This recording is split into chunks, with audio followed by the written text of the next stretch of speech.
Here is your complete storytelling video script in plain English, written as a continuous narration without headings.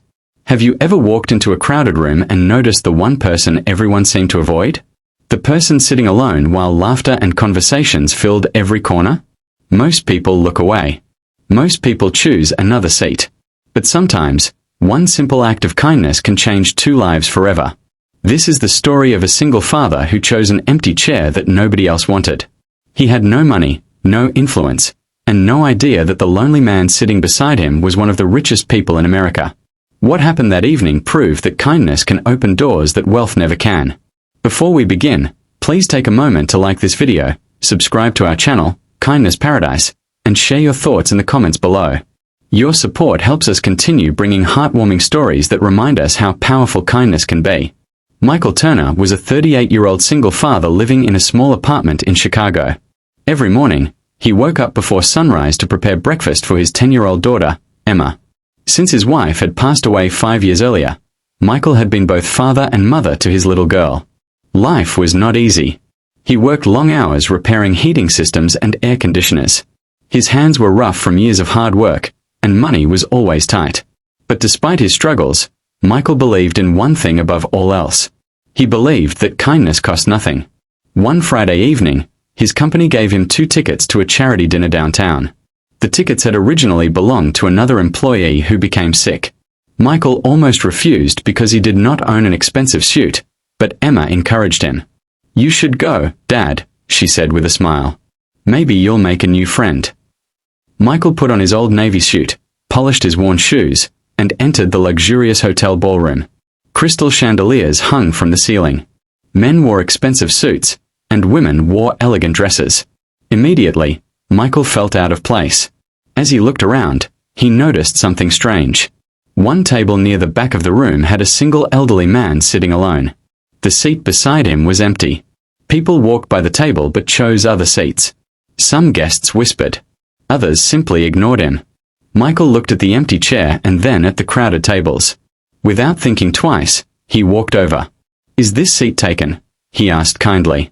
The old man looked surprised. "No," he answered softly. "Please sit down." Michael smiled and introduced himself. "I'm Michael." "Edward," the man replied. The dinner began, and the 2 men started talking. Edward asked about Michael's life, his work, and his daughter. Michael spoke honestly about raising Emma alone and trying his best to provide for her. Edward listened carefully. Many guests at nearby tables glanced toward them. Some seemed confused that Michael had chosen to sit there. After a while, Michael noticed that Edward looked tired. "Are you okay?" Michael asked. Edward smiled weakly. "Sometimes people only see money. They stop seeing the person." Michael nodded. "I understand that," he said. "People sometimes look at my old clothes and think I have nothing to offer. But every person has a story." For the first time that evening, Edward laughed. As dinner continued, Michael shared stories about Emma. He showed pictures of her school projects and her drawings. Edward listened like a proud grandfather. Hours passed quickly. When the event ended, Edward reached into his pocket and handed Michael a business card. "Thank you for sitting with me," he said. Michael looked at the card but did not recognize the company name. "It was nice meeting you," Michael replied. The following Monday morning, Michael arrived at work and discovered that several expensive company vehicles had broken down. The owner announced layoffs because the business was losing money. Michael worried about how he would support Emma. That afternoon, his phone rang. "Mr. Turner," a voice said. "Mr. Edward Harrison would like to meet with you." Michael nearly declined because he was busy working, but curiosity convinced him. When he arrived at a large office building downtown, the receptionist immediately escorted him to the top floor. There, hanging on the wall, was a huge photograph of Edward. Only then did Michael realize the truth. Edward Harrison was one of the wealthiest businessmen in the country. He owned multiple companies and was worth billions of dollars. Michael sat quietly, shocked. Edward entered the room with a smile. "You look surprised," he said. "I had no idea who you were," Michael admitted. "That's exactly why I wanted to see you." Edward explained that after becoming wealthy, he had lost trust in many people. At social events, everyone wanted something from him. They praised him, followed him, and asked for favors. But during the dinner, Michael had treated him like an ordinary person.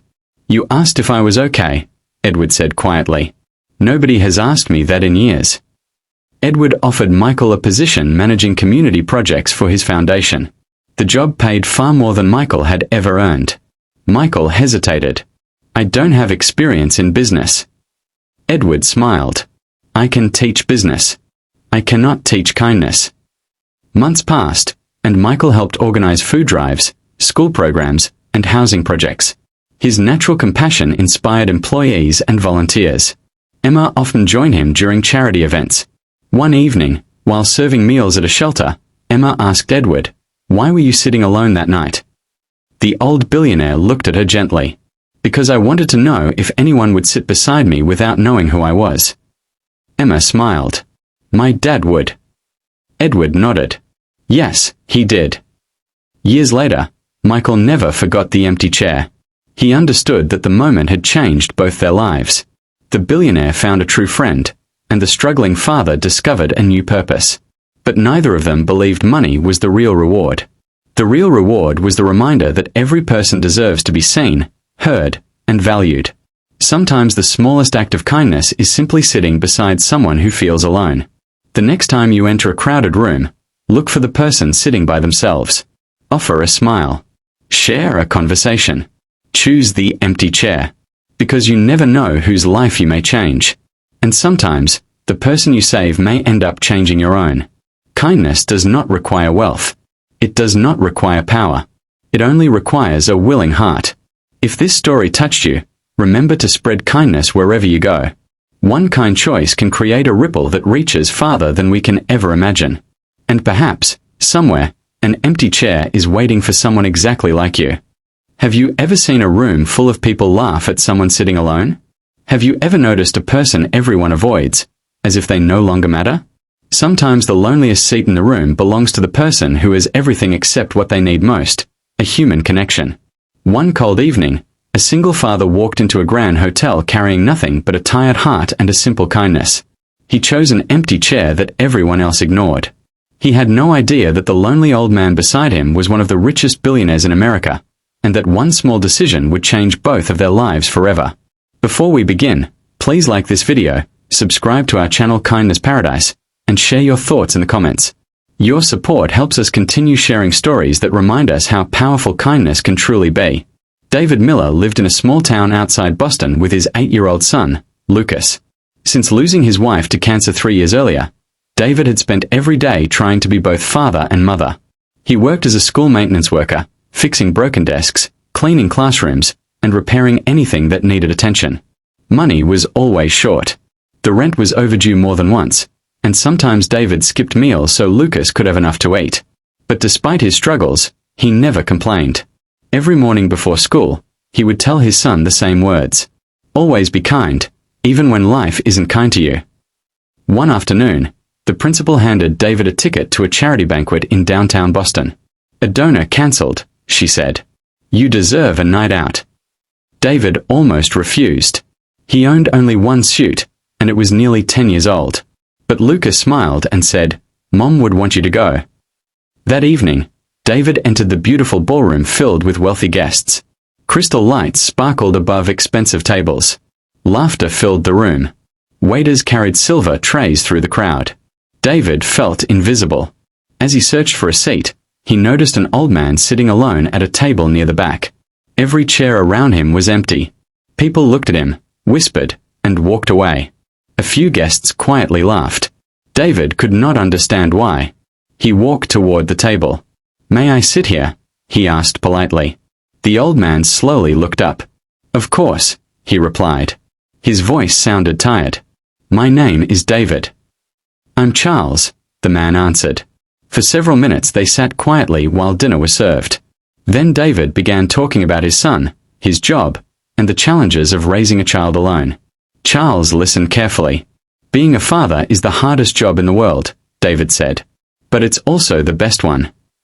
The old man smiled. "I had a son once," he said softly. David noticed sadness in his eyes. As the evening continued, other guests occasionally glanced toward them. Some seemed surprised that anyone had chosen to sit with Charles. One woman approached the table. "Mr. Harrison, people are waiting for you in the front," she said. Charles gently shook his head. "I'm fine here."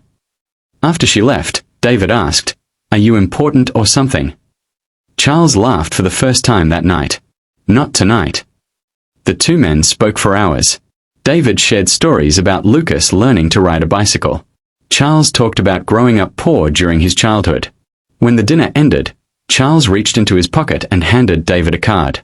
"If you ever need anything, call me." David thanked him politely and drove home. The next morning, he showed the card to a neighbor. The neighbor nearly dropped his coffee. "Do you know who this is?" David shook his head. "That's Charles Harrison. He's a billionaire. He owns companies all over the country." David could hardly believe it. Several days later, his phone rang. "Mr. Miller, Mr. Harrison would like to see you." David traveled to a large office building downtown. The walls displayed photographs of Charles with presidents, business leaders, and celebrities. When Charles entered the office, he was smiling. "You treated me like a person," he said. David looked confused. Charles explained that after becoming wealthy, many people only wanted money, business deals, or favors. At social events, people competed to impress him. But that evening, most guests had ignored him because they believed he was old, quiet, and no longer useful. Only David chose the empty chair. "Do you know what loneliness feels like?" Charles asked. David nodded. "My wife died 3 years ago." Charles lowered his eyes. "My son died 10 years ago." For a moment, neither man spoke. Two fathers carrying different kinds of pain suddenly understood each other. Charles invited David to help manage one of his charitable foundations that supported struggling families. "I need someone who understands people," Charles said. David hesitated. "I'm not a businessman." "I already have businessmen," Charles replied. "I need kindness." Over the following months, David helped create food programs, school scholarships, and housing support for single parents. He traveled across communities helping families who reminded him of his own. Lucas often accompanied him. One day, while delivering supplies to a shelter, Lucas asked Charles, "Why were you sitting alone at the party?" The old billionaire smiled sadly. "Because I wanted to know whether anyone would sit beside me if they didn't know my name." Lucas looked proudly at his father. "My dad would." Charles nodded. Yes, he did. Years later, David often remembered that empty chair. He realized that kindness does not require money, power, or influence. Sometimes kindness is simply choosing to sit beside someone everyone else ignores. The richest man in the room had been the loneliest. The poorest man in the room had been the kindest. And because one father chose compassion over judgment, two broken hearts found friendship. So the next time you see someone sitting alone, remember this story. A smile, a conversation, or an empty chair may become the beginning of something beautiful. Kindness costs nothing, yet it can change lives forever. No act of kindness is ever wasted. The world needs more people willing to sit down beside someone who feels forgotten. And perhaps the greatest treasure we can give another human being is not money, success, or fame. It is simply our presence. Because sometimes, the person everyone ignores is the person who needs kindness the most. And sometimes, one empty chair can change everything.